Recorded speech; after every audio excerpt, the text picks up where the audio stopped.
Marvel movies were an essential part of my life growing up, to the point where Kevin Feige might have as well personally descended from the cinematic heavens and handed me half a childhood. From the original Iron Man all the way to Avengers Endgame, Marvel told an 11-year interconnected tale, which wasn't without its downs, but was one of a kind, telling a story unlike anything we'd seen in cinema. With the release of Avengers Endgame and the apparent departure of Chris Evans and Robert Downey Jr., the heart and face of the Marvel Cinematic Universe, there was a big arc reactor and a big shield-shaped hole left in the series. And it was unlikely newcomers such as Simu Liu and Oscar Isaac would be able to fill it. Sure, there's been the odd bright spot here and there, whether it's Shang-Chi, Guardians of the Galaxy Volume 3, Spider-Man No Way Home, but the consistency that made the Marvel Cinematic Universe such a behemoth of a franchise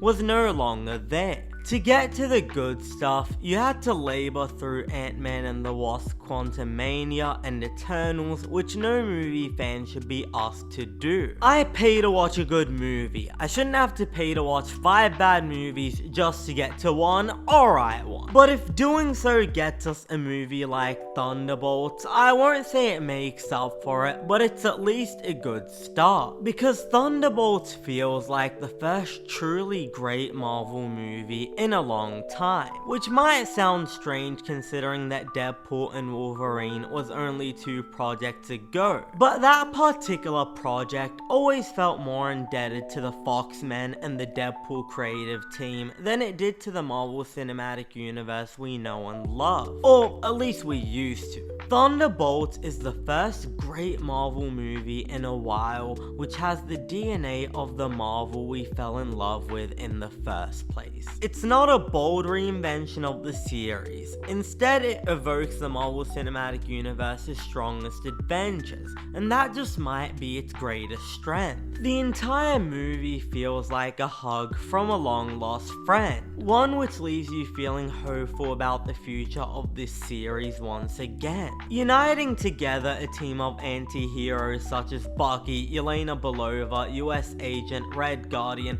Ghost, and some random dude called Bob, the movie plays into the core strength of the Marvel Cinematic Universe, the strength which made it the most successful franchise in the world, its characters. In uniting this unlikely group of heroes together, Thunderbolts follows a similar trajectory to movies such as Guardians of the Galaxy and Suicide Squad. A group which initially can't stand each other learn to care for one another. Yeah, it's easily one of the most organic executions of this arc. It's not so much that they hate each other at first, they simply struggle to work with one another. And it's not that they learn to love one another in the end, it's that they learn how to work with one another. Thunderbolts doesn't take big swings to reinvent Marvel films, but where it does make calculated decisions to switch up the formula, it improves on some of the weakest aspects of these movies. Marvel has often been criticized for its made-for-TV aesthetic, and though the bar might be in hell, Thunderbolts does the bare minimum of looking like an actual movie, with actual lighting and creative action sequences. As we get into the third act, the movie puts to screen one of, if not the most visually interesting concepts in the Marvel Cinematic Universe, drawing inspiration from the post-nuclear bomb shadow imprints in Hiroshima to portray the abilities of a particular supervillain.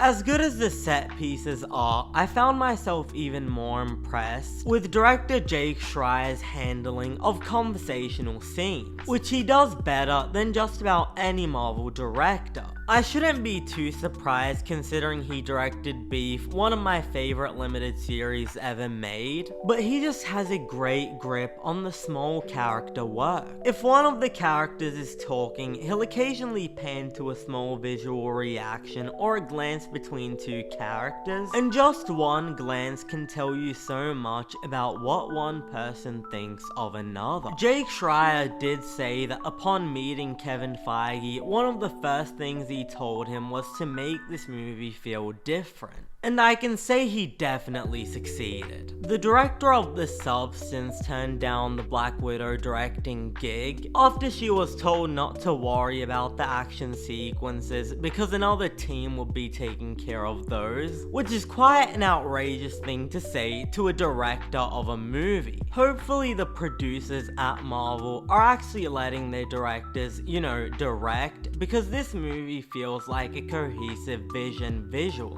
A look is worth 1,000 words, especially when it's delivered by such a stellar group of actors. Florence Pugh continues to prove herself as one of the most valuable tools in the Marvel arsenal, leading this ensemble with the type of acting that will have you thinking, yup, I can see why she was nominated for an Oscar, and I will bet on her winning one day. Wyatt Russell plays a more comedic version of his character, US Agent, and yeah, I couldn't help but miss the dramatic edge that he had in The Falcon and the Winter Soldier, but it's so chaotically fun here that he essentially drives a lot of the tension between the team in the first act of the movie. David Harbour is putting on a clown show here. All he's missing is a red nose, and though it doesn't work for me, he knows when's the right time to quit playing and delivers on the heavier dramatic moments. Hannah John Kamen is solid, Sebastian Stan is, to no surprise, still good at playing Bucky,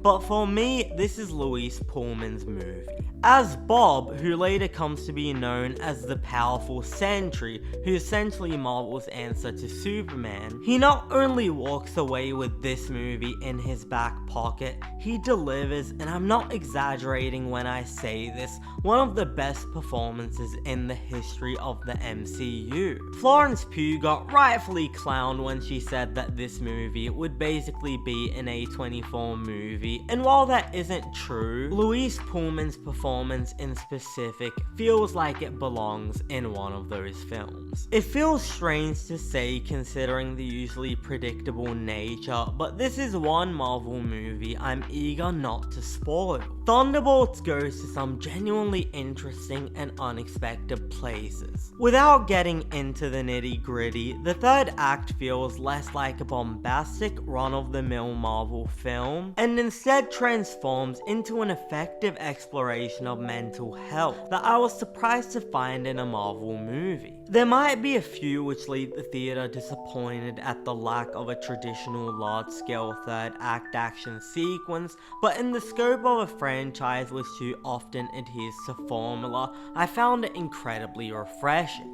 If there's one thing that Marvel has been consistently guilty of, it's letting the comedic moments overpower some of the emotional beats. And while Thunderbolts definitely lets the smaller character moments breathe, it still falls too often to the unfunny, juvenile style of humor that has plagued many of Marvel's installments. Quite frankly, the vast majority of the humor here doesn't work.